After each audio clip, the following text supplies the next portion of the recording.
नमस्कार। हिंदी वाइन्स में आपका स्वागत है। आज हम बात करने वाले हैं उस महान ग्रंथ की जिसे हम महाभारत के नाम से जानते हैं। लेकिन अगर आप इसे केवल एक युद्ध की कहानी समझते हैं तो आप इसके सबसे गहरे और रहस्यमयी आध्यात्मिक अर्थों को अभी तक नहीं देख पाए हैं,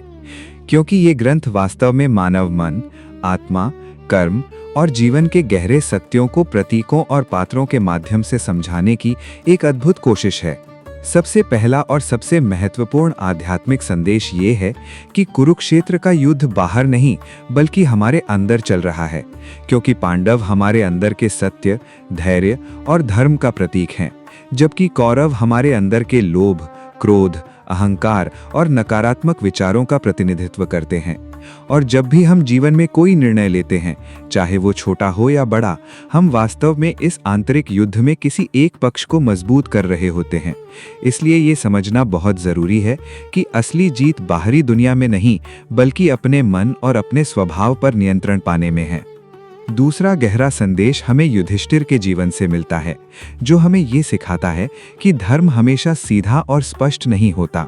क्योंकि कई बार जीवन में ऐसी परिस्थितियां आती हैं जहां सही और गलत के बीच की रेखा धुंधली हो जाती है। जैसे कि युद्ध के समय उन्होंने एक ऐसा वाक्य कहा जो पूरी तरह झूठ भी नहीं था और पूरी तरह सच भी नहीं था। और इस घटना से ये समझ आता है कि केवल नियमों का पालन करना ही धर्म नहीं है, बल्कि परिस्थितियों को समझकर सही निर्णय लेना ही सच्चा धर्म है। और इसके लिए व्यक्ति को गहरी बुद्धि और जागरूकता की आवश्यकता होती है।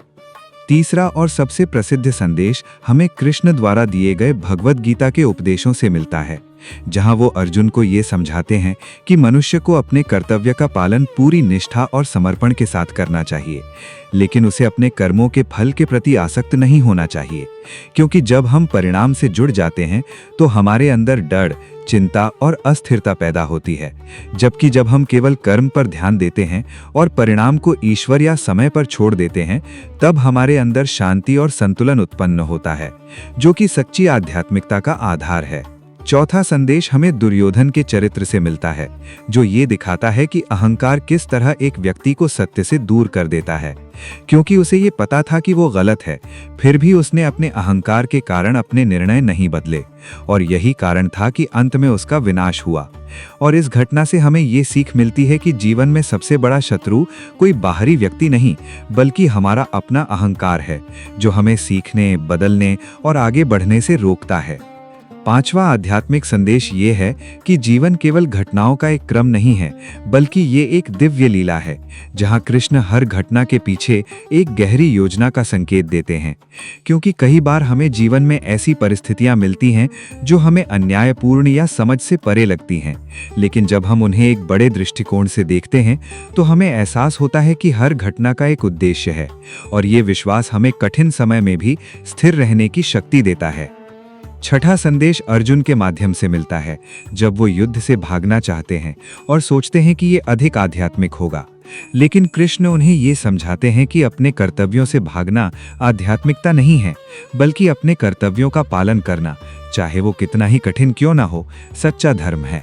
और ये हमें सिखाता है कि जीवन की चुनौतियों से बचना नहीं बल्कि उनका सामना करना ही वास्तविक विकास का मार्ग है। सातवां और अत्यंत गहरा संदेश समय यानी काल के बारे में है, जब कृष्ण अपने विराट रूप में ये दिखाते हैं कि इस संसार में जो कुछ भी हो रहा है वो पहले से ही समय के भीतर घटित हो चुका है, और मनुष्य केवल उस प्रक्रिया का एक हिस्सा है, जिससे ये समझ आता है कि हम पूरी तरह नियंत्रक नहीं हैं बल्कि एक बड़ी व्यवस्था का हिस्सा हैं। और इस सत्य को स्वीकार करने से हमारे अंदर का भय और नियंत्रण की इच्छा धीरे धीरे समाप्त होने लगती है। आठवां और अंतिम संदेश ये है कि महाभारत के सभी पात्र हमारे अंदर ही मौजूद हैं, क्योंकि कभी हम अर्जुन की तरह भ्रमित होते हैं, कभी कर्ण की तरह संघर्ष और पहचान के संकट में फंसे होते हैं, कभी भीम की तरह शक्तिशाली लेकिन भावनात्मक होते हैं, और कभी द्रौपदी की तरह कठिन परिस्थितियों में भी अपनी गरिमा बनाए रखते हैं। और जब हम ये समझ जाते हैं कि ये सभी भावनाएं और गुण हमारे अंदर ही हैं, तब हम खुद को बेहतर तरीके से समझ पाते हैं और अपने जीवन को अधिक जागरूकता के साथ जीते हैं। अंत में महाभारत हमें केवल कहानी नहीं सुनाता, बल्कि ये हमें खुद से मिलाता है, हमारे अंदर के युद्ध को दिखाता है और हमें ये सिखाता है कि सच्ची जीत बाहर नहीं, बल्कि अपने अंदर के अंधकार पर विजय पाने में है। अगर आपको ये गहराई पसंद आई, तो आगे हम और भी छिपे हुए रहस्यों को समझेंगे, जो आपके जीवन को देखने का नजरिया पूरी तरह बदल सकते हैं।